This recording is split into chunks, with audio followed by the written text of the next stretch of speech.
നൽകിയ സ്നേഹത്തിൻ അതിരുണ്ടോ?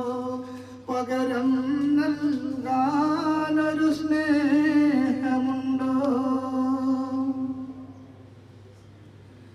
ഉദരം തന്നിൽ നാം വസിച്ചു, ആ ചിറകുള്ളിലായി നാം ആശ്വസിച്ചു.